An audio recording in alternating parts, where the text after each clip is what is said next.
everybody, I'm Sarah and I'm a recorder player. Welcome back to Team Recorder. If you're new here, please take a moment to subscribe to my channel and click on the bell icon so you get notifications when I post a video. I'm warning you, this is going to be a bit of a nerdy video today. We are getting in depth into Baroque music with the amazing book On Playing the Flute by Quantz. This book was originally published in 1752 and it's one of the most in-depth treatises into how to play Baroque music. Quantz had a really wide-ranging career as a musician. He was an instrumentalist, a flute player, but also a teacher and a flute builder and a composer. And this really shows in his treatise. The detail and scope with which he goes into is amazing. He talks about the history and the technique of the instrument, but also the style of playing and how to approach the music of the day, but also bigger questions like, what does it mean to be a musician? To give you an idea, here is an overview of the chapters. I first got this book, as you can see, as a prize for when I graduated high school. I was a very cool teenager, and in the beginning I've gone through the contents page and circled the chapters that I found relevant, and I see that over time I've actually circled all of them. There is a lot of information, you're not going to get through it in a week, but I'm going to pick out a few interesting points that can be useful to us as recorder players and also give you some life and Baroque advice from Mr. Quantz himself. So one chapter I think is really essential for us as recorder players is the use of the tongue, or articulation. So Quantz says there are three types of articulation. There is single tonguing, saying T or D, T, T, T, T, T, D, D, D, D, D. He goes on to explain how T is used when you are playing fast music, when you are making short sounds, and when you are making leaps. And D is used when you are playing a slow piece of music and when the notes are next to each other. So already with this, you have really specific instructions on how to approach your Baroque music. And the great thing is he gives an example for everything. So let's have a look at this one. We're going to do T, T, T, T, T, T, T, T, T, D, D, D, D, D, D.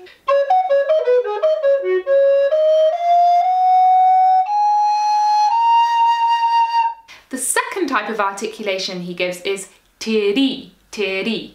The ri was very difficult for me as a native English speaker. We would say ri. So Quantz says tiri would have been used for passages of moderate quickness and also for dotted notes. The T is stronger than the ri, so you're creating this unequalness which was called inégal. So if I play this all now with all the same articulation, T, T, T, T, T, T, T, it sounds like this.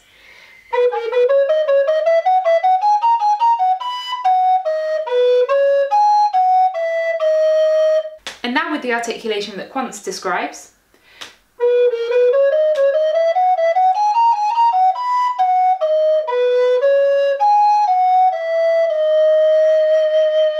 I want to say at this point that I am actually sight reading these, so they're not perfect, but you can already hear that it has a lot more shape.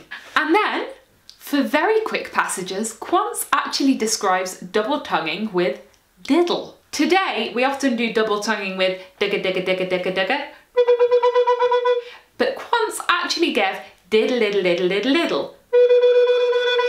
Diddle can be quite difficult to get our heads around. Luckily, Quantz gives a whole technical breakdown of diddle and exercises to practice it with, which is really great. Not comparing myself to Quantz at all, but I have also done a video on diddle. I'll give the link down below. So when we've got our T and D, single tonguing, tiri, moderate tonguing, diddle, fast tonguing, he puts it all together with loads of examples that you can practice. I'm going to try one of these for you now. Okay, so this example just with single tonguing would sound like this.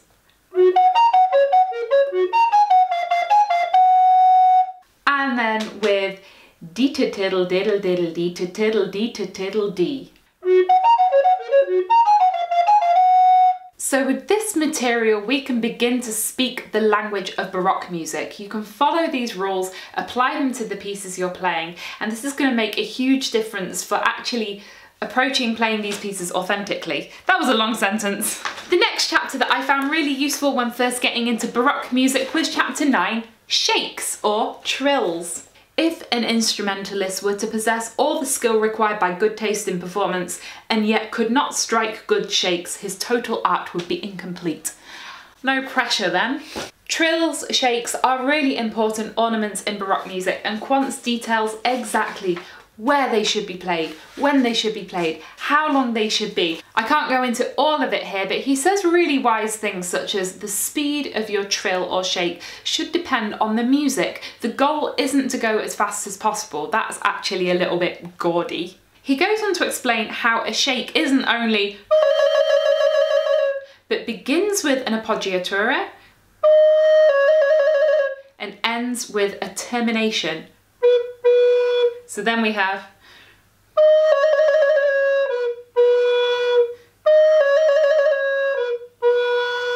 another two chapters I think are really great are chapter 12, how to play the allegro, fast music, and chapter 13, how to play the adagio, slow music. Let's get into a bit of adagio today. In his words of wisdom, Quantz says that the adagio, the slow pieces, this is where the musician really distinguishes themselves. It's not about the fast notes, but it's about good taste. How can you learn to play in good taste? Well, you can start by following his advice. Okay, paragraph 10 is something concrete that I can demonstrate for you now. So if you must hold a long note for a whole bar, you should begin it softly with the tongue, begin pianissimo, scarcely exhaling, swell to the middle of the note, fade away to the end, and make a vibrato with your finger on the next open hole.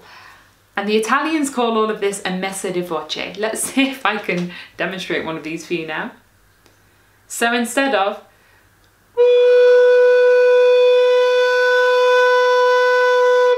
soft articulation, start slow, get more, get less vibrato. Let's try.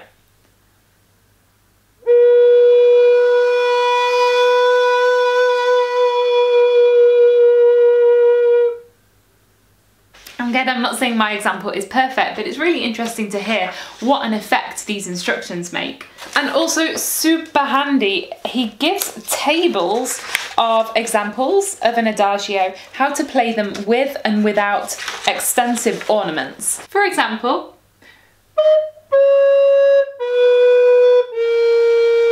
can become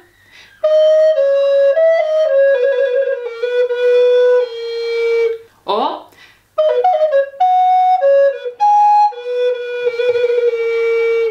and that's what I love about this book. There is so much actual musical material to practice. So those are some of the chapters that I found really useful when I was working on specific pieces. I'm now just going to give you a bit of life advice from Quantz, really interesting and useful things that I've picked out. Quantz's tip number 1, he says that if you want to dedicate yourself to music, the way to progress is to take it slow, be thorough in what you're practicing, find a good teacher, and control your own vanity. Number 2, he describes how at that time musicians weren't only expected to read the notes on the page, but also to improvise their own ornaments and compose. Now this isn't meant to scare you, it's just to say the line between composition and performance then was a lot less strict. Number 3, when he's talking about good performance in general, he describes how every instrumentalist will have a different individual style of execution, and that is okay. Number 4, Quantz describes a good performance as being true and distinct, so good intonation, good articulation, rounded and complete, by which he means good rhythm, easy and flowing, varied, and expressive.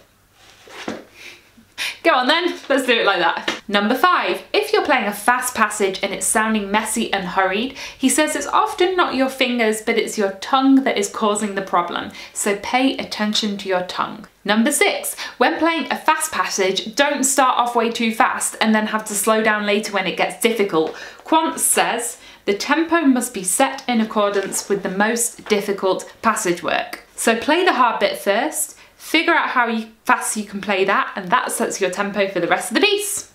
Sounds logical, doesn't it?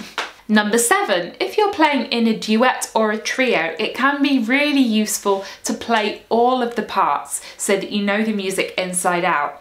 This might take extra time, but it's going to be really good for your ensemble playing. Number 8, when he's talking about how you should judge music you're listening to, Quantz says something really important. He says, the agreeableness of music lies not in uniformity, but in diversity. He says, if it were possible for all musical artists to play with the same proficiency and with the same taste, we would actually miss the greatest pleasure in music because of the lack of an agreeable variety. Number 9. Quantz says when you're judging someone's playing, you should try and understand them before you judge. Many things that are difficult on one instrument are easy on others and vice versa. So before you make judgments about someone else's playing, make sure you understand this. And number 10, a relatable tip for us all. Quantz says that if you're performing and you get nervous and sweaty, which makes your instrument move around your face, simply get a little bit of powder from your wig and tap it onto your chin. Useful for us all. So there we have it, some practice exercises and some life tips from Mr. Quantz. Every time I open this book, I feel like I learn something new, and every time I'm researching something different for a piece or for an essay or for this video, I find new interesting information. So I promise you, if you are into Baroque music, you need this and you will find it fulfilling for your whole life. The good news is Quantz was a very prolific composer, and he also composed a bajillion pieces for the flute. There's a really nice trio sonata for flute and recorder. It's the one that starts like this.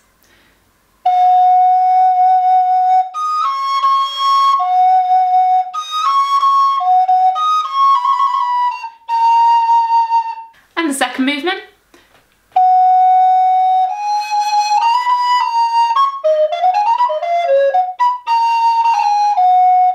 I'm 1000% sure that this piece is also for free on IMSLP, so I'll put the link in the description as well.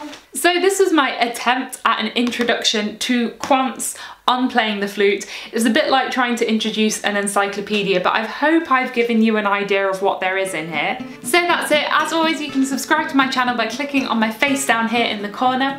Down here is a link to the Team Recorder web shop where you can order my album as well as Team Recorder merchandise. And up here is a link to a Telemann play along, because I can imagine you want to play some Baroque music now.